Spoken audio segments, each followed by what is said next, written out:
નમસ્કાર વિદ્યાર્થી મિત્રો, અલ્તાફ કાકાની નીલકંઠ વિદ્યાપીઠ તળાજાની YouTube ચેનલમાં તમારું હાર્દિક સ્વાગત કરું છું.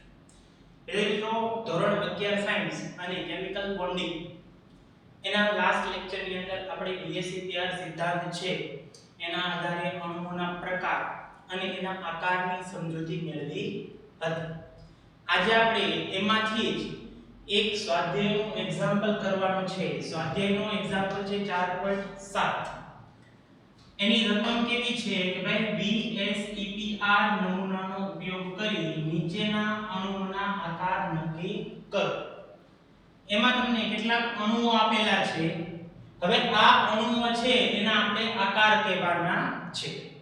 હવે મિત્રો, લાસ્ટ લેક્ચરમાં તમને યાદ હોય તો આપણે વાત કરી કે ભાઈ અણુઓનો પ્રકાર ખબર પડી જાય તો આપણે અણુઓનો આકાર નક્કી કરી શકીએ છીએ.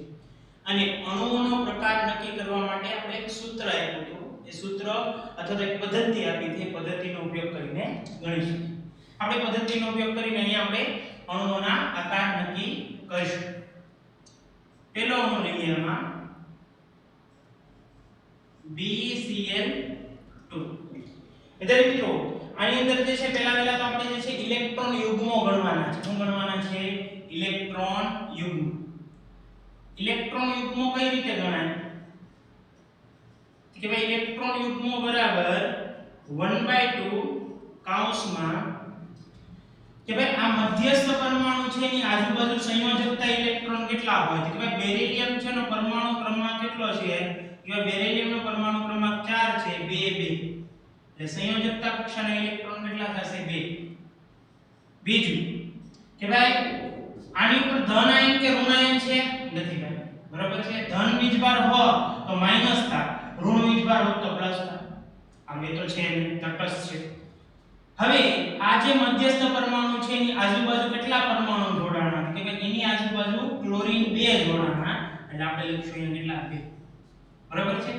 હવે 2 ને 2 4 ભાગ્યા 2 એટલે કે 4/2 એટલે કે 2, બરાબર છે. એના મતલબ કે ઇલેક્ટ્રોન યુગ્મો કુલ કેટલા છે 2. હવે આપણે આમાં જે છે એ બોન્ડિંગ પેર જોવાના છે. બોન્ડિંગ પેર કેટલા થશે કે ભાઈ મધ્યસ્થ પરમાણુ હોય એની આજુબાજુ જેટલા એકલ બંધથી જોડાયેલા પરમાણુ છે એની સંખ્યા. તો બેરિલિયમ ની આજુબાજુ 2 ક્લોરીન જોડાણા એટલે 2 બોન્ડિંગ પેર છે. હવે જો કુલ 2 છે, 2 બોન્ડિંગ પેર એનો મતલબ લોન પેર કેટલા થશે 0 થશે, બરાબર. લોન પેર થશે કેવા 0. તો અણુનો પ્રકાર છે ને એ કયો થશે AB2 હોય તો અણુનો આકાર શું થાય વિદ્યાર્થી મિત્રો? રેખીય થશે. કેવો થશે? રેખીય જોવા મળે છે. બીજો દાખલો લઈએ. બીજો જે છે એ અણુ લઈએ BCl3. હવે તમે જુઓ અહીંયા પહેલા ઇલેક્ટ્રોન યુગ્મો ગણવાના છે.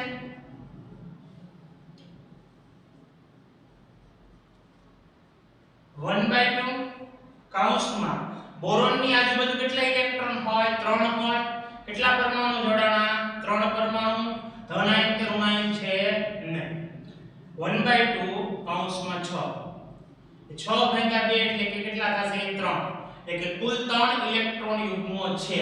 કેટલા ઇલેક્ટ્રોન યુગ્મો છે 3. હવે બોન્ડિંગ પેર કેટલા છે એટલે કે ભાઈ જેટલા પરમાણુ છે એટલા બોન્ડિંગ પેર. 3 બોન્ડિંગ પેર છે એનો મતલબ લોન પેર 0 થશે.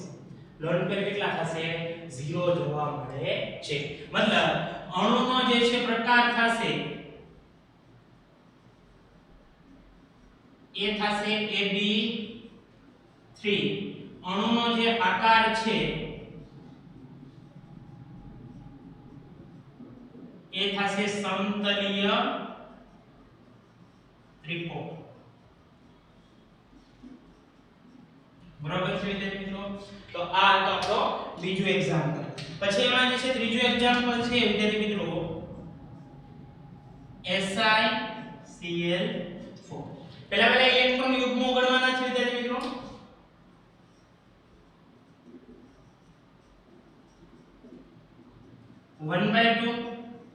કૌંસમાં મધ્યસ્થ પરમાણુ હોય એની આજુબાજુ સંયોજકતા ઇલેક્ટ્રોન વિદ્યાર્થી મિત્રો સિલિકોન 14 હોય, કેટલો હોય 14, એટલે 2 8 અને 4, એટલે 4 છે એ એના સંયોજકતા ઇલેક્ટ્રોન છે અને 4 બીજા પરમાણુ જોડાણા છે.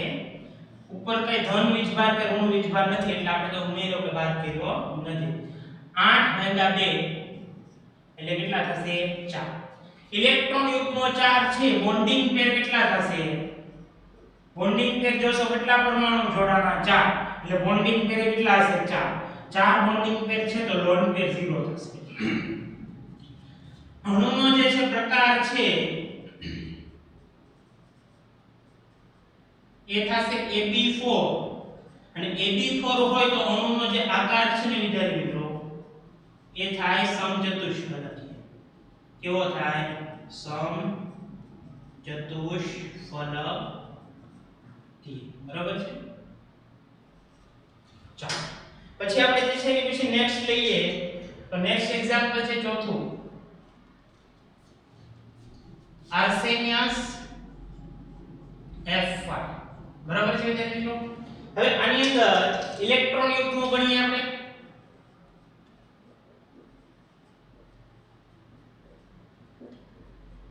વિદ્યાર્થી મિત્રો આર્સેનિક છે એની આજુબાજુ સંયોજકતા કક્ષામાં 5 ઇલેક્ટ્રોન હોય અને 5 ફ્લોરીન જોડાણા છે.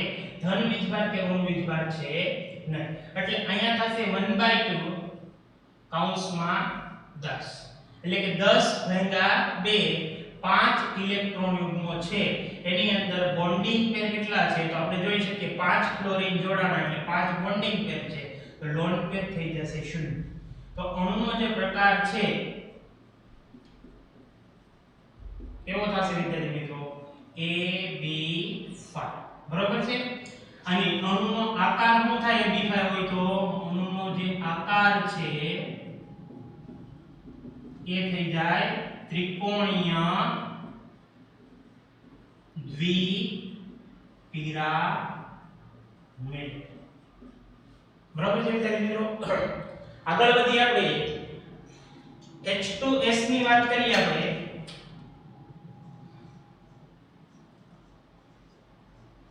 H2S. હવે આમાં મધ્યસ્થ પરમાણુ છે એ સલ્ફર થશે.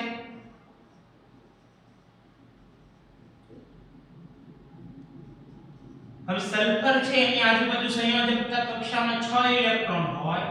કેટલા હાઇડ્રોજન જોડાણા? 2 હાઇડ્રોજન જોડાણા છે એટલે કેટલા થશે? કે ભાઈ અહીંયા 8/2 એટલે કે ઇલેક્ટ્રોન યુગ્મો ટોટલ થઈ જશે 4. કેટલા થશે? 4.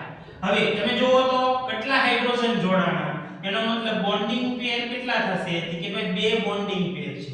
2 બોન્ડિંગ પેર હોય તો લોન પેર કેટલા થાય? કે ભાઈ 4 - 2 એટલે કે 2 લોન પેર થાય. જો 2 બોન્ડિંગ પેર ને 2 લોન પેર હોય તો અણુનો જે પ્રકાર છે એ AB2L2 થાય અને આનો જે આકાર છે અણુનો આકાર યાદ કરો H2O જેવો થાય છે, જે વળેલો હતો. કેવો હતો? વળેલો અથવા તો વિષ.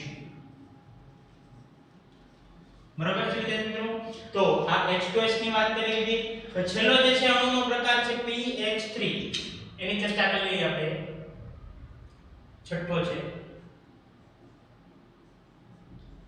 બરાબર? હવે વિદ્યાર્થી મિત્રો આની અંદર તમે જોશો ને તો મધ્યસ્થ પરમાણુ છે એ ફોસ્ફરસ છે. ફોસ્ફરસનો પરમાણુ ક્રમાંક 15 છે, 2 8 5 એટલે સંયોજકતા કક્ષામાં 5 ઇલેક્ટ્રોન હોય અને કેટલા હાઇડ્રોજન જોડાણા? 3 હાઇડ્રોજન જોડાણા એટલે કુલ ઇલેક્ટ્રોન યુગ્મો જે છે એ થશે 4. કેટલા થશે? 4. બરાબર છે? હવે તમે જુઓ કેટલા બંધ બન્યા એટલે બોન્ડિંગ પેર થશે 3 હાઇડ્રોજન જોડાણા એટલે 3. તો લોન પેર કેટલા થાય? તો કે ભાઈ કુલ 4 છે એમાંથી 3 બોન્ડિંગ પેર બાદ કરો, વધ્યા કેટલા? 1. તો અણુનો જે પ્રકાર છે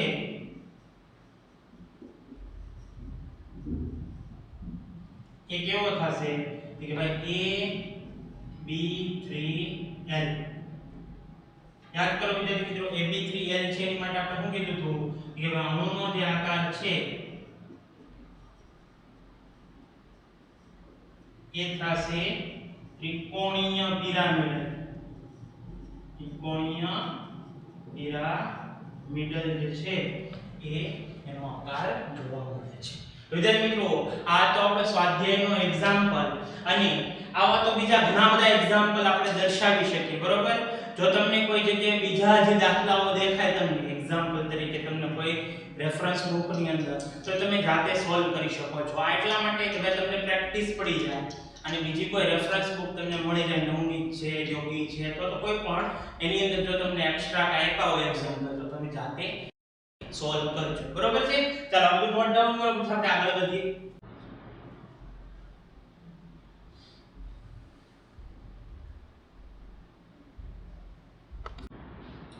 વિદ્યાર્થી મિત્રો, હવે પછીનો જે ટોપિક છે એ છે સંયોજકતા બંધનભાવ, બરોબર? એને અંગ્રેજીમાં કહેવાય છે વેલેન્સ બોન્ડ થિયરી. હવે આપણે વેલેન્સ બોન્ડ થિયરી છે એનો થોડોક ઇતિહાસની વાત કરશું, પછી એમાં સુધારા વધારા શું થયા, પછી આ થિયરી દ્વારા શું જાણવા મળ્યું, અને આ થિયરી જે છે એમાં મર્યાદા કઈ છે, ખોડખાપણ અથવા તો એની ખામી જે છે એ શું છે એની આપણે ચર્ચા કરવાની છે. ખરેખર જોવા જાવ ને વિદ્યાર્થી મિત્રો, તો વીપીટી ઇઝ અ ફેલ થિયરી. વીપીટી જે છે ને એ એક પ્રકારની ફેલ થિયરી, મતલબ ખોટી થિયરી એક રીતે જોવા છે. પણ એવું જરૂરી નથી કે ખોટી થિયરી છે એનો અભ્યાસ ન કરવો, એના ઉપરથી આપણને સાચી થિયરી જે છે જાણવા મળે. તો કહેવાય ને ભાઈ, નિષ્ફળતા છે ને એ તમારી સફળતાની ચાવી છે. મતલબ જ્યાં પણ ફેલિંગ આવ્યું ને ભાઈ, ફેલિયર આવ્યું, તો એના દ્વારા એક અનુભવ થાય, ને અનુભવના આધારે આપણે આગળ સાચી વસ્તુ જાણીશું, બરોબર? એના જેવું અહીંયા છે કે વીપીટી ભણીએ તો આપણને આગળ જતા એમઓટી સમજાશે. મોલેક્યુલર ઓર્બિટલ થિયરી જે છે એ વીપીટી આવડે તો જ તમને આવડે, સંકલન તમને તો જ આવડે તો વીપીટી આવડે, બરોબર? તો ઈસવીસન 1927 વિદ્યાર્થી મિત્રો, ઈસવીસન 1927 માં બે વૈજ્ઞાનિકો, બરોબર છે? એક વૈજ્ઞાનિકનું નામ છે હિટલર, જર્મની વાળો નહીં, બરોબર? અને એકનું નામ હતું લંડન, બરોબર છે? તો આ બંને વૈજ્ઞાનિકોએ જે છે એ વીપીટી ની થિયરી સમજાવી, બરોબર છે વિદ્યાર્થી મિત્રો? વીપીટી ની સમજૂતી જે છે, વીપીટી એટલે વેલેન્સ બોન્ડ થિયરી, બરોબર છે? સંયોજકતા બંધનવાદ.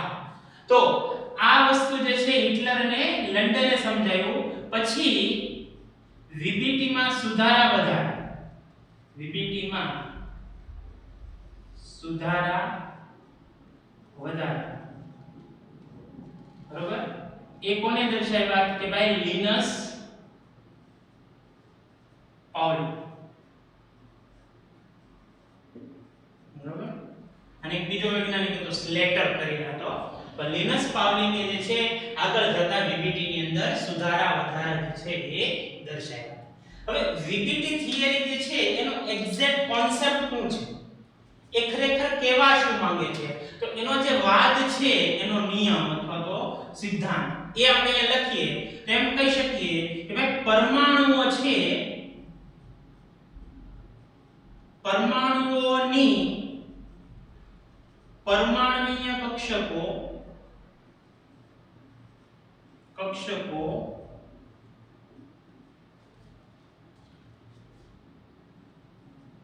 એકબીજા સાથે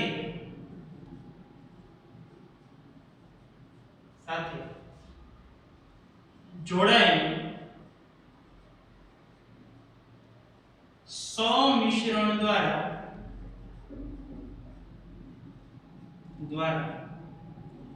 રાસાયણિક બંધન બનાવે છે, બરાબર છે?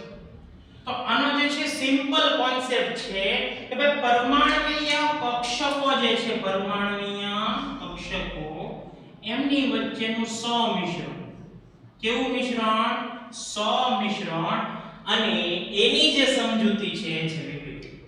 બહુ સીધો કોન્સેપ્ટ કે ભાઈ પરમાણ્વીય કક્ષકોનું સમિશ્રણ, અને એને કહેવાય છે વીપીટી થિયરી. બહુ સિમ્પલ છે. હવે એને પછી આ જે સિદ્ધાંત છે એની અંદર બીજા ઘણા બધા નિયમો એડ કર્યા. કયા નિયમો એડ કર્યા? તો એણે એમ કીધું કે ભાઈ જ્યારે અણુ હોય બરાબર, અણુમાં રહેલા પરમાણુઓ માં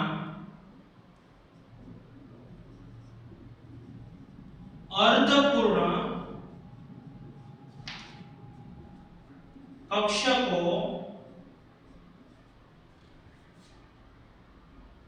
વચ્ચે જોડાણ થાય સંમિશ્રણ દ્વારા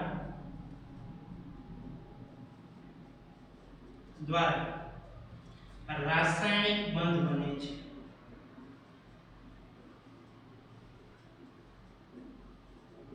બરાબર, એક્ઝામ્પલ ની રીતે આપણે સમજીએ વિદ્યાર્થી મિત્રો. તો હું H2 અણુની વાત કરીએ આપણે, બરોબર છે. એક્ઝામ્પલ ની રીતે આપણે જે છે વિદ્યાર્થી મિત્રો H2 અણુની વાત કરીએ. તો H2 અણુ એટલે શું છે કે ભાઈ હાઇડ્રોજન લઈએ તો હાઇડ્રોજન ની અંદર કઈ કક્ષક છે તો કે ભાઈ એની અંદર 1s1 કક્ષક છે. બરોબર, એનો આકાર કેવો હોય પરમાણુમાં તમે ભણી ગયા છો, કેવો આકાર હોય એનો? ગોળાકાર હોય છે. હવે એની જે છે એ રચના આપણે જોડાણ એ બીજા હાઇડ્રોજન હારે કરવાનું છે. તો ભાઈ બીજા હાઇડ્રોજન છે એનો આકાર કેવો હશે? ગોળાકાર હશે. બરોબર, એની 1s કક્ષક છે. તો આ બે વચ્ચે જોડાણ, હવે આની અંદર એક ઇલેક્ટ્રોન છે, આની અંદર એક ઇલેક્ટ્રોન છે. તો અહીંયા એમ કહે છે કે ભાઈ આ બે પરમાણુઓ જે છે એ જોડાય તો આમની કક્ષકો વચ્ચે સંમિશ્રણ થાય. સંમિશ્રણ થાય એટલે શું? તો કે બે વચ્ચે જે છે જોડાણ થાય. એનો મતલબ કે ભાઈ આ 1s બે જોડાણ પામી ગયા છે. બરોબર છે. અને અહીંયા આ જે 1s નો ઇલેક્ટ્રોન છે એ સમઘડી દિશામાં હોય તો આ જે છે એનો ઇલેક્ટ્રોન કેવો હોવો જોઈએ? વિષમઘડી દિશામાં હોય તો આ અણુની રચના જે છે એ H2 બને છે. યાદ રાખવાનું આમાં કે ભાઈ સમિશ્રણ પામતા જે ઇલેક્ટ્રોન હોય એ બંને વિરુદ્ધ દિશામાં હોવા જોઈએ. તમે ભણી ગયા ને સ્પિન ક્વોન્ટમ. સ્પિન ક્વોન્ટમ બે પ્રકારના હોય છે. એક હોય છે સમઘડી દિશા અને એક હોય છે વિષમઘડી દિશા. સમઘડી દિશા એટલે +1/2 અને વિષમઘડી દિશા એટલે -1/2. એટલે એમ કે ભાઈ એક પરમાણુ છે એનો ઇલેક્ટ્રોન સમઘડી દિશામાં હોવો જોઈએ અને બીજો જે છે પરમાણુ હોય એનો ઇલેક્ટ્રોન વિષમઘડી દિશામાં હોય તો એને જે છે એ એક પ્રકારનો સમિશ્રણ અને રાસાયણિક બંધ કહી શકીએ. અહીંયા જે વિદ્યાર્થી મિત્રો સમિશ્રણ થયું ને એ સમિશ્રણને આપણે SS પ્રકારનું સમિશ્રણ કહીએ. હું કહી શકીએ આપણે એને SS પ્રકારનું સમિશ્રણ કહી શકીએ છીએ. બરાબર છે વિદ્યાર્થી મિત્રો? હજી હું તમને એક એક્ઝામ્પલ આપું. જેમ કે વાત કરું આપણે F2 ની આપણે વાત કરીએ. એટલે મિત્રો ફ્લોરિન છે ને એનો પરમાણુ ક્રમાંક કેટલો છે? 9. બરાબર, તો ઇલેક્ટ્રોન રચના લખીએ તો કેટલી થાય? કે ભાઈ 1s2 2s2 2p7. 2p શું થશે? 7. હવે જો 1s2 એટલે 2 એટલે તો હિલિયમ કહેવાય એટલે આપણે આને હિલિયમ કોર કહી દઈએ. બરોબર છે? અથવા તો આને ન લખીએ એની જગ્યાએ આપણે હિલિયમ કોર લખીએ. બરોબર છે? હવે વધી ગઈ કે ભાઈ 2s2 અને 2p6.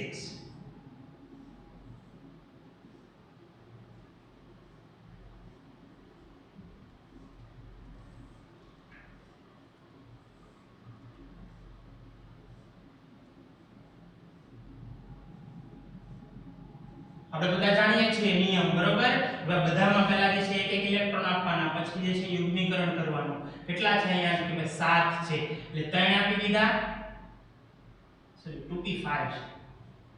બરોબર, એટલે પહેલા 3 આપી દીધા, પછી જે છે ચોથો અહીંયા અને પાંચમો અહીંયા. એનો મતલબ અહીંયા 2pz છે એ કેવી છે? ખાલી છે.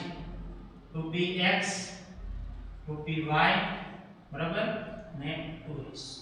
તો અહીંયા 2pz છે એ અર્ધપૂર્ણ છે.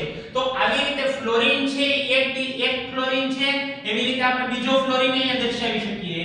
ફ્લોરીન જે છે બીજો દર્શાવીએ તો એની માટે પણ આપણે જે છે સેમ રજૂઆત કરી શકીએ આપણે અહીંયા. હવે અહીંયા 2s છે એ કેવું છે પૂર્ણ ભરાયેલી છે બરાબર.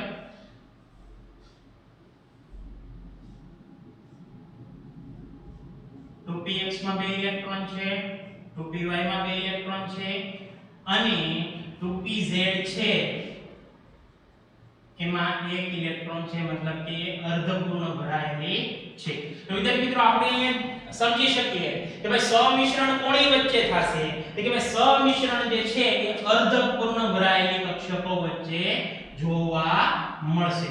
તો આ બે કક્ષકો જે છે એમની વચ્ચે સમિશ્રણ થશે એટલે એને આપણે PP પ્રકારનું સમિશ્રણ કહીએ. કેવું સમિશ્રણ કહીશું? PP પ્રકારનું જે છે સમિશ્રણ આપણે એને કહી શકીએ છીએ. બરાબર છે વિદ્યાર્થી મિત્રો? તો આવી રીતે PP પ્રકારનું સમિશ્રણ એ જોવા મળે છે. હવે જો વિદ્યાર્થી મિત્રો હજી એક અણુ જે છે એનું એક્ઝામ્પલ લઈએ જેથી કરીને તમે સારી રીતે સમજી શકો. એ છે NH3. બરાબર. NH3 ની અંદર તમે જોવો ને વિદ્યાર્થી મિત્રો તો એમાં મધ્યસ્થ પરમાણુ નાઇટ્રોજન છે. બરાબર. નાઇટ્રોજન છે એનો પરમાણુ ક્રમાંક 7 છે. એટલે ઇલેક્ટ્રોન રચના લખીએ હિલિયમ 4 એટલે કેટલા 2 થઈ જશે 2s2 અને 2p3. 2p3. હવે વિદ્યાર્થી મિત્રો થાય એવું અહીંયા કે 2s છે એની અંદર કેટલા ઇલેક્ટ્રોન છે કે ભાઈ 2s ની અંદર 2 ઇલેક્ટ્રોન છે બરાબર. અને 2p છે એની 3 પેટા કક્ષકો છે એ બધામાં એક એક ઇલેક્ટ્રોન છે. એનો મતલબ આ જે 2px 2py અને 2pz છે બરાબર છે એ બધામાં એક એક ઇલેક્ટ્રોન કેવો છે ખાલી છે.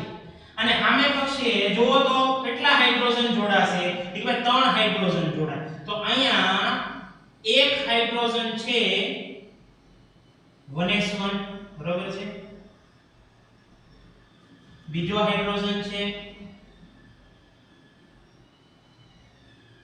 અહીં ખાલી 1s1 જ લખું છું એટલે તમને સમજાઈ જશે બરાબર. અને ત્રીજો હાઇડ્રોજન છે 1s1. તો અહીંયા હાઇડ્રોજનની 1s કક્ષક અને નાઇટ્રોજનની 2px કક્ષક વચ્ચે જે છે એ સમિશ્રણ થશે.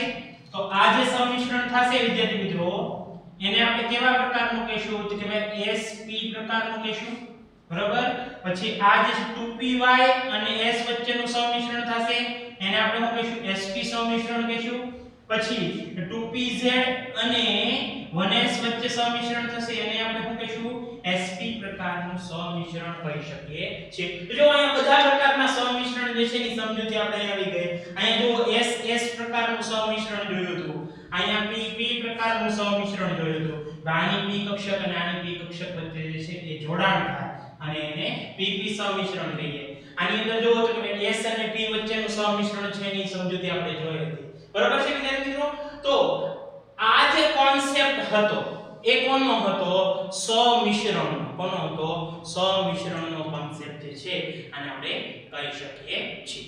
હવે વિદ્યાર્થી મિત્રો હજી આમાં એક વસ્તુ ઉમેરે છે કે ભાઈ જો કોઈ પરમાણુ હોય આમાં આપણે શું કીધું આની પાસે એક ઇલેક્ટ્રોન આની પાસે એક ઇલેક્ટ્રોન બે વચ્ચે સમિશ્રણ થયું ભાગીદારી થઈ. હવે ક્યારેક બની શકે કે અહીંયા ઇલેક્ટ્રોન જ ન હોય, એક પાસે ઇલેક્ટ્રોન હોય અને બીજા પાસે બે ઇલેક્ટ્રોન. તમે બધા એક તો જાણો છો ને કે વધુમાં વધુ એક કક્ષકમાં કેટલા ઇલેક્ટ્રોન હમાય? 2. 2 થી વધારે હમાય નહીં. તો એક પાસે 2 છે અને સામે જે છે એકેય નથી. તો તમે એમ કહી શકો એમની વચ્ચે બંધ બને, એમની વચ્ચે સમિશ્રણ થાય? હા, પોસિબલ છે. પણ આ જે બંધ બને ને એને સમાન ભાગીદારી વાળો બંધ ન કહેવાય, એને અસમાન ભાગીદારી વાળો બંધ કહેવાય, જેને સવર્ગ સહસંયોજન. તો જો એનું એક એક્ઝામ્પલ છે અહીંયા આપણી પાસે એ છે કેવો કે ભાઈ NH4+ NH4+ બરાબર હવે એમાં તમે જો હમણાં નાઇટ્રોજન ની તો સમજૂતી તમે જોઈ લીધી હતી ને કે ભાઈ નાઇટ્રોજન છે એની ઇલેક્ટ્રોન રચના શું છે કે ભાઈ હિલિયમ 4 છે બરાબર છે પછી કે ભાઈ 2s2 બરાબર 2px1 2py1 2pz1 બરાબર એનો મતલબ કે અહીંયા s પાસે કેટલા છે કે ભાઈ બે ઇલેક્ટ્રોન યુગ્મ છે સોરી બે ઇલેક્ટ્રોન છે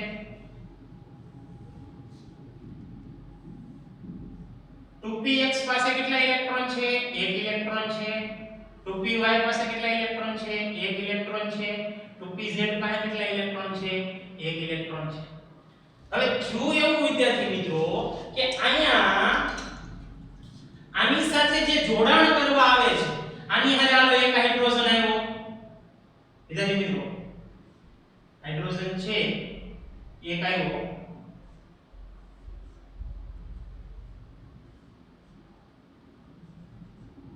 1s1 લઈને જોડાણ કરશે હાલો આની પાસે એક ઇલેક્ટ્રોન છે બીજો એક હાઇડ્રોજન આવ્યો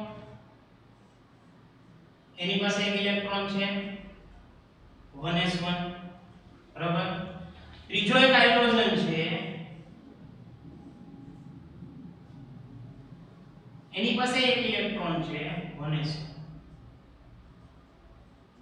બરાબર હવે હજી એક હાઇડ્રોજન છે તમે જુઓ ને તમને ચાર હાઇડ્રોજન છે એટલે જે ચોથો હાઇડ્રોજન છે ને વિદ્યાર્થી મિત્રો બરાબર એ H+ છે H+ નો અર્થ શું થાય કે ભાઈ એની પાસે 0 ઇલેક્ટ્રોન છે કેવો છે 0 જે ચોથો હાઇડ્રોજન છે એની પાસે એક પણ ઇલેક્ટ્રોન છે નહીં એટલે અહીંયા તો જુઓ એક ઇલેક્ટ્રોન આનો અને એક ઇલેક્ટ્રોન આનો આની વચ્ચે શું થયું ભાગીદારી થઈ ગઈ વિદ્યાર્થી મિત્રો q સંમિશ્રણ થયું sp સંમિશ્રણ થયું આની વચ્ચે જે છે એ q સંમિશ્રણ થયું કે sp સંમિશ્રણ થયું તો બે બાજુથી આપણે કીધું કે આ એક ઇલેક્ટ્રોન આપ્યો આ એક ઇલેક્ટ્રોન આપ્યો અહીંયા કયું થયું કે sp સંમિશ્રણ થયું બરાબર છે કે એક ઇલેક્ટ્રોન આનો એક ઇલેક્ટ્રોન આનો એક ઇલેક્ટ્રોન આનો એક ઇલેક્ટ્રોન એટલે ત્રણ બંધ તો બની નોર્મલ હવે અહીંયા ચાર બંધ બને છે એનો મતલબ આમની વચ્ચે બંધ બને છે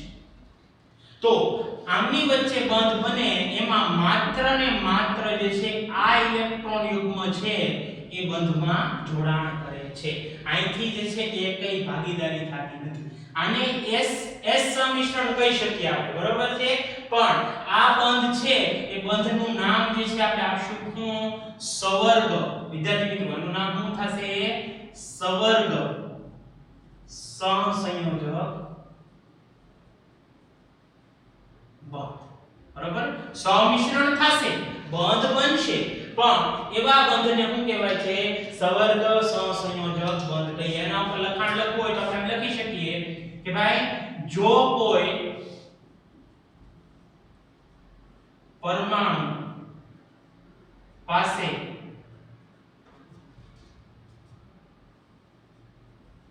અર્ધપૂર્ણ કક્ષક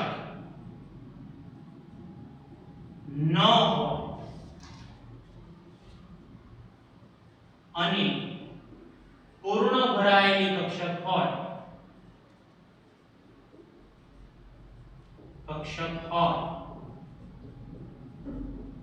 તો તે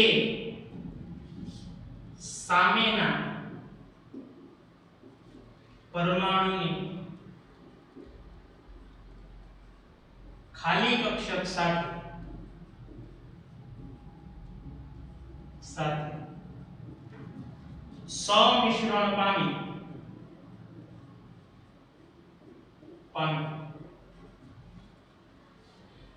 સવર્ગ સહસંયોજક બંધ બનાવે છે બરાબર છે તો અહીંયા જો સમિશ્રણનો જે ખ્યાલ હતો એની સમજૂતી જે છે એ વીબીટી દ્વારા આપી હતી, જેમાં હિટલર અને લંડને સૌપ્રથમ 1927 માં સમજૂતી આપી, સુધારા લિનિસ પાઉલિંગે કર્યા હતા. અને એનો સિદ્ધાંત છે એ સમિશ્રણનો મેઇન ખ્યાલ છે એનો, બરોબર છે.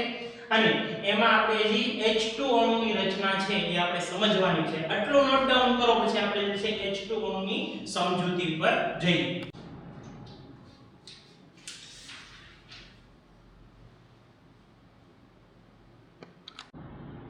મિત્રો હવે આપણે જે છે એ હાઇડ્રોજન અણુ છે એની સમજૂતી આપણે જોવાની છે વીબીટી થિયરી પર, બરાબર છે. જો વીબીટી થિયરી ની અંદર શું કીધું કે ભાઈ બે પરમાણુઓ હોય એની પરમાણુય કક્ષકોનું જોડાણ થાય, સમિશ્રણ થાય, એને કહેવાય છે શું? એ કહેવાય વીબીટી. હવે હાઇડ્રોજન એક પરમાણુ લઈએ તો એમાં 1s કક્ષક હોય, બરાબર છે. કઈ કક્ષક હોય? 1s.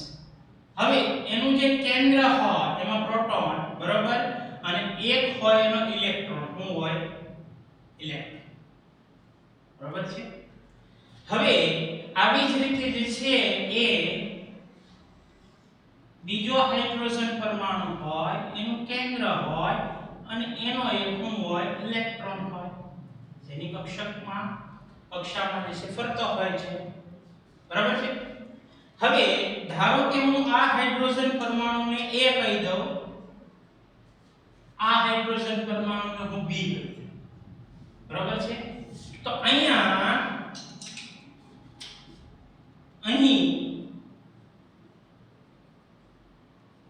A પરમાણુનું કેન્દ્ર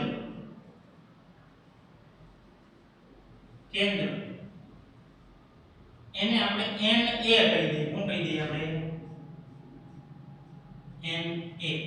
ધારો કે હું આને Na કહી દઉં, બરાબર, કેન્દ્ર. અને A પરમાણુ જે છે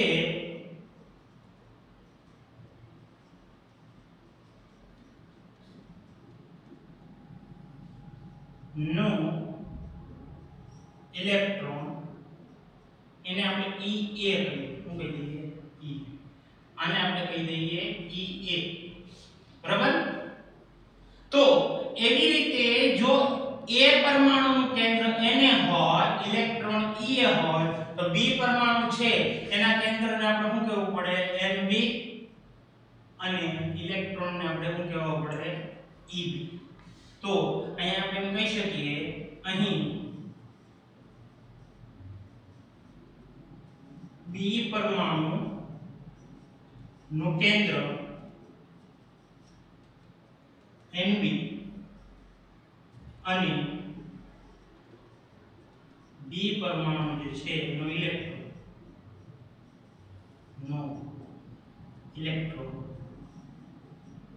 એને કહીશું આપણે Eb. હવે જો વિદ્યાર્થી મિત્રો, પરમાણુઓ છે ને દૂર હોય તો એમની વચ્ચે કઈ આકર્ષણ કે અપાકર્ષણ જોવા મળે નહીં, કારણ કે બહુ આઘા છે, બહુ અનંત અંતરે છે. પણ જ્યારે પરમાણુઓ નજીક આવે ત્યારે આવે નજીક, એટલે નજીક આવે ને તો એમાં આકર્ષણ ને અપાકર્ષણ જોવા મળે. તમને એમ થાય છે કઈ રીતે? તો તમે જોઈ શકો કે અહીંયા ઋણ વીજભાર છે, અહીંયા ધન વીજભાર છે, તો આકર્ષણ હોય, બરોબર છે. પછી અહીંયા જુઓ તો કે ઋણ વીજભાર છે, અહીંયા ઋણ વીજભાર છે, તો એની વચ્ચે શું હોય? અપાકર્ષણ થાય. તો આપણે એમ કહી શકીએ જ્યારે પરમાણુઓ દૂર આવેલા હોય તો એમની વચ્ચે આકર્ષણ કે અપાકર્ષણ બળ ન હોય, પણ જેવા નજીક આવે તો એમની વચ્ચે આકર્ષણ બળ કે અપાકર્ષણ બળ જોવા મળે છે. તો લખાણ લખી શકીએ અહીંયા, જ્યારે પરમાણુઓ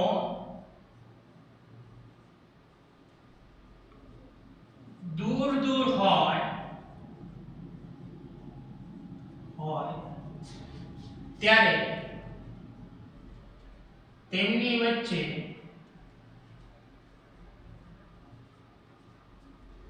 આકર્ષણ બળ કે અપાકર્ષણ બળ હોતા નથી, કે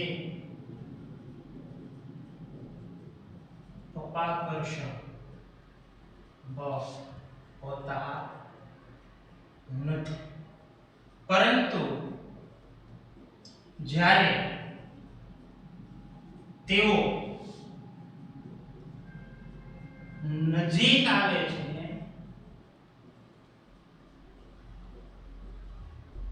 ત્યારે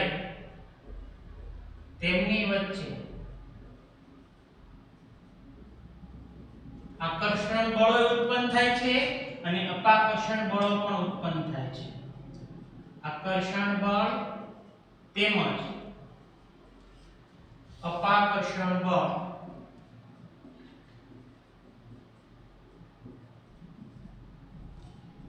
ઉત્પન્ન થાય છે. તમને એમ થાય છે આકર્ષણ બળ કઈ રીતે અને અપાકર્ષણ બળ કઈ રીતે? તો અહીંયા આપણે જે છે એ બે વિભાગ પડી જઈએ, આકર્ષણ બળ અને અપાકર્ષણ.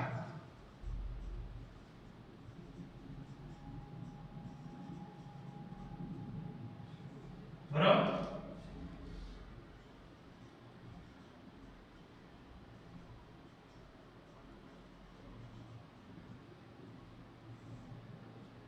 તો વિદ્યાર્થી મિત્રો તમે જુઓ અહીંયા ધ્યાનથી, બરાબર? પહેલી વસ્તુ કે ભાઈ અહીંયા આ જે કેન્દ્ર છે અને આ ઇલેક્ટ્રોન છે, આ ઋણ વીજભાર છે, આ ધન વીજભાર છે, એમની વચ્ચે શું થશે? ગતિ, આકર્ષણ થશે. આ ધન વીજભાર છે, આ ઋણ વીજભાર છે, એમની વચ્ચે શું થશે? મને કહો તો. આકર્ષણ થશે. આ કયો છે ઋણ ભાર, આ કયો છે ધન વીજભાર, તો આની વચ્ચે શું થશે? આકર્ષણ થશે. આ ઋણ છે, આ ધન છે, તો એમની વચ્ચે શું થશે? આકર્ષણ બળ થશે. તો અહીંયા આપણે એમ કહી શકીએ કે ભાઈ A પરમાણુનું કેન્દ્ર અને A પરમાણુના ઇલેક્ટ્રોન વચ્ચે આકર્ષણ બળ છે. B પરમાણુનું કેન્દ્ર, B પરમાણુના ઇલેક્ટ્રોન વચ્ચે આકર્ષણ બળ છે. A પરમાણુનો ઇલેક્ટ્રોન B પરમાણુનું કેન્દ્ર, એમની વચ્ચે આકર્ષણ છે. B પરમાણુનો ઇલેક્ટ્રોન A પરમાણુનું કેન્દ્ર, એમની વચ્ચે આકર્ષણ છે. તો આકર્ષણ ટોટલ 4 થયા. કેટલા થયા? 4. લખી અહીંયા કે ભાઈ અહીંયા પહેલો જે આકર્ષણ બળ છે એ કેટલું થયું? કે ભાઈ EA અને NA વચ્ચેનું થયું. બરાબર? બીજું આકર્ષણ બળ કોની વચ્ચે થયું? કે ભાઈ EB NB વચ્ચેનું આકર્ષણ બળ થયું. ત્રીજું આકર્ષણ બળ કોની વચ્ચેનું થયું? કે ભાઈ આનો ઇલેક્ટ્રોન, આનું કેન્દ્ર, મતલબ EA NB વચ્ચે થયું. પછી આનું ઇલેક્ટ્રોન, આનું કેન્દ્ર, તો ચોથું આકર્ષણ બળ કોનું થયું? કે ભાઈ EB અને NA. તો આપણે એમ કહી શકીએ કે ભાઈ 4 પ્રકારના આકર્ષણ બળો જોવા મળે. હવે પછી અપાકર્ષણ બળ કોની વચ્ચે થાય? તમે જોઈ શકો છો વિદ્યાર્થી મિત્રો અહીંયા કે ભાઈ અહીંયા આનું કેન્દ્ર ધન વીજભારિત છે, આનું કેન્દ્ર કેવું છે? ઋણ વિજભારિત. તો આમની વચ્ચે જે છે એ કેવું થશે? અપાકર્ષણ બળ થશે. આના કેન્દ્ર અને આના કેન્દ્ર વચ્ચે અપાકર્ષણ બળ થાય. આનો ઇલેક્ટ્રોન અને આના ઇલેક્ટ્રોન, આની વચ્ચે શું થશે? અપાકર્ષણ બળ. કારણ કે આ ઋણ ભારિત હોય, આ કેવો હોય? ઋણ ભારિત. તો 1 અને 2 બે પ્રકારના અપાકર્ષણ બળો છે કે ભાઈ પહેલા પરમાણુ જે છે એનું કેન્દ્ર, B પરમાણુનું કેન્દ્ર બે ધન ભારિત છે એટલે એમની વચ્ચે અપાકર્ષણ થશે. બીજું એટલે પહેલા પરમાણુનો ઇલેક્ટ્રોન, બીજા પરમાણુનો ઇલેક્ટ્રોન બે ઋણ ભારિત છે એટલે એમની વચ્ચે અપાકર્ષણ થશે. તો ટૂંકમાં આપણે કેવું હોય તો કહી શકીએ કે ભાઈ બે પરમાણુ ભેગા થાય તો 4 આકર્ષણ બળો છે, બે કેવા છે? અપાકર્ષણ. પરિણામી ગણતરી કરો તો 4 જણા આ બાજુ છે, 2 જણા આ બાજુ છે, કોનું પલ્લું ભારે થઈ જાય? 4 જણાનું પલ્લું ભારે થઈ જાય. તો પરિણામી જે છે બળ જોઈએ તો એ આકર્ષણ. એનો મતલબ પરિણામી બળ આકર્ષણ બળ છે એટલે પરમાણુ નજીક આવશે. બે પરમાણુ શું આવશે? નજીક. નજીક આવે તો સમિશ્રણ થાય. સમિશ્રણ થાય તો રાસાયણિક બંધ થાય. તો આપણે એમ કહી શકીએ અહીંયા અહીં આકર્ષણ બળો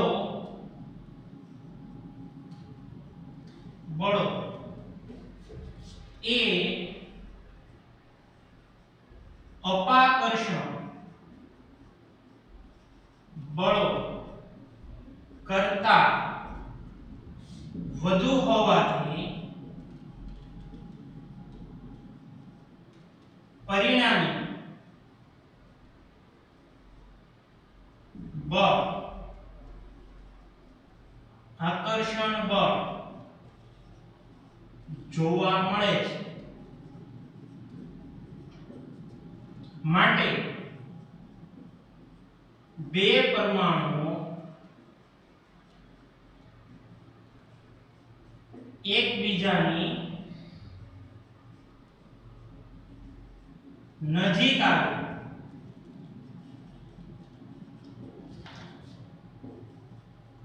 અને તેમની સ્થિતિ ઊર્જા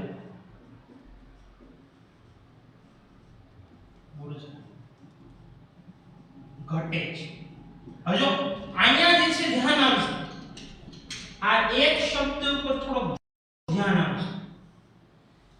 નજીક આવે એટલે શું થાય? બંધ બને. બરોબર ને? પરમાણુઓ કેવા આવે? નજીક આવે, સહમિશ્રણ થાય, સહમિશ્રણ થાય એટલે બંધ બને.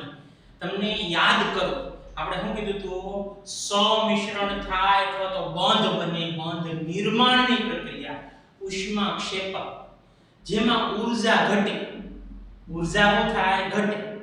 બંધ નિર્માણની પ્રક્રિયા ઉષ્માક્ષેપક છે એટલે ઊર્જામાં શું થાય? ઘટાડો થાય છે. અને ઘટાડો થાય ક્યાં સુધી ઘટાડો થાય? કે ભાઈ એક સમયે જે છે એ પરમાણુઓ નજીક આવી જાય, એનાથી વધારે નજીક આવી ન શકે ત્યાં સુધી એ ઘટાડો થાય. બરોબર છે?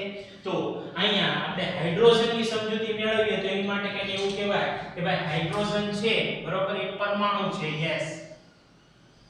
હાઇડ્રોજનનો બીજો પરમાણુ છે ગેસ. બેયને નજીક લાવીએ તો એ H2 ગેસ બને.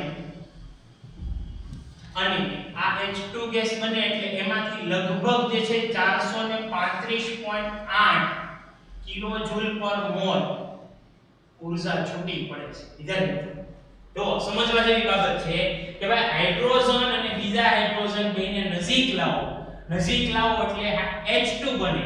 H2 બને તો કેટલી ઊર્જા મુક્ત થાય? કે ભાઈ 435.8 કિલોજૂલ પર મોલ ઊર્જા છૂટી પડે.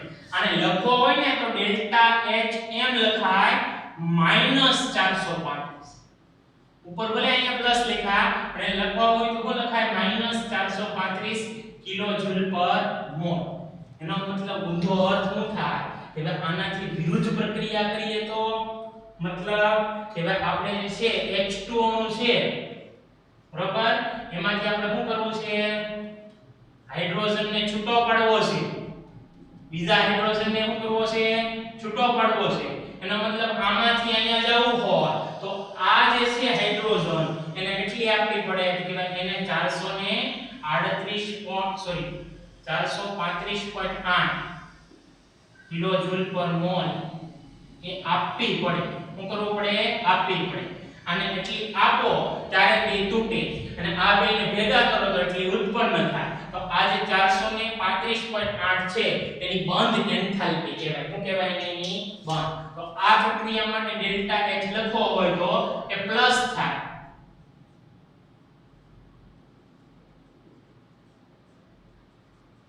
બરોબર છે? હવે આ જે પ્રક્રિયા માટે લખો તો એ પ્લસ થશે, આ પ્રક્રિયા માટે માઈનસ. એનો મતલબ આ બંધ નિર્માણની પ્રક્રિયા છે, ઉષ્માક્ષેપક છે. બંધ તૂટવાની પ્રક્રિયા છે, ઉષ્મા શોષક છે. બરોબર છે વિદ્યાર્થી મિત્રો? હવે આ જ વસ્તુને જે છે આપણે આલેખની રીતે સમજવો હોય તો આપણે સ્થિતિ ઊર્જા વિરુદ્ધ જે છે બંધ લંબાઈ અથવા તો જે છે એ પરમાણુઓ છે એમના કેન્દ્રોનું અંતર, બરોબર છે, કેન્દ્રીય અંતર વચ્ચેનો આલેખથી સમજ. ઉપરયુક્ત પ્રક્રિયાની સ્થિતિ ઊર્જા વિરુદ્ધ કેન્દ્રીય અંતર ના આલેખ દ્વારા સમજ. તો આનો આલેખ કરો. અહીંયા જે છે એક અક્ષ ઉપર જે છે એ હું સ્થિતિ ઊર્જા લઈ લઉં,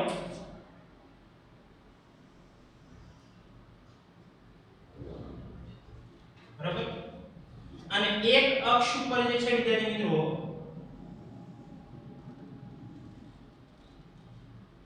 એ હું કેન્દ્રીય અંતર લઈ લઉં, બરાબર છે વિદ્યાર્થી મિત્રો. હવે જો અહીંયા જે છે મેં સ્થિતિ ઊર્જા લઈ લઉં,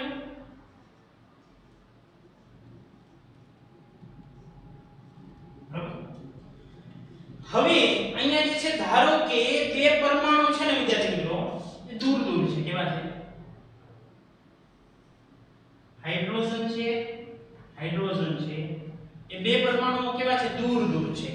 એનો મતલબ એની જે ઊર્જા છે ને અત્યારે 0 છે. કેવી છે? 0 છે. ઊર્જા કેવી છે? 0 છે. પણ જેવા નજીક આવશે ને એટલે માઈનસમાં વધતા જાય. જો જેમ જેમ નજીક આવતા જાય એમ એમ માઈનસમાં શું થાય? વધતા જશે. એટલે જેમ આ બે પરમાણુઓને નજીક લાવી આપણે, ધારો કે આ બે પરમાણુઓ નજીક આવ્યા, નજીક આવ્યા એટલે બે ખાલી જોડાણ, બરોબર. નજીક આવશે એમ એમ જે છે માઈનસમાં ઊર્જા વધતી જશે. અને એક સમયે શું થશે વિદ્યાર્થી મિત્રો કે એમની વચ્ચે સમિશ્રણ થશે. શું થશે? સમિશ્રણ. કે ભાઈ આનો ઇલેક્ટ્રોન ને આનો ઇલેક્ટ્રોન બે ભાગીદારીથી જોડાય. આ જે જોડાણ થયું એને બંધ બન્યો કહેવાય, H2 અણુ બન્યો કહેવાય. પહેલા જે સ્થિતિ હતી શું હતી? H અને H અલગ હતા. અહીંયા શું થયા? બે નજીક આવ્યા. નજીક આવ્યા એટલે શું થયું હતું કે ભાઈ અહીંયા જે છે એ એન્થાલ્પી જે છે એ ઋણમાં થવા. અહીંયા શું થયું કે ભાઈ પૂરેપૂરો અણુ બની ગયો. એનો મતલબ અહીંયા પહેલા 0 હતી, પછી જેમ જેમ જે છે એ નજીક આવતા ગયા એમ એમ જે છે માઈનસમાં થતી ગઈ. અને એક સમયે જે છે વિદ્યાર્થી મિત્રો આ જે છે અહીંયા આવી લટકી જાય.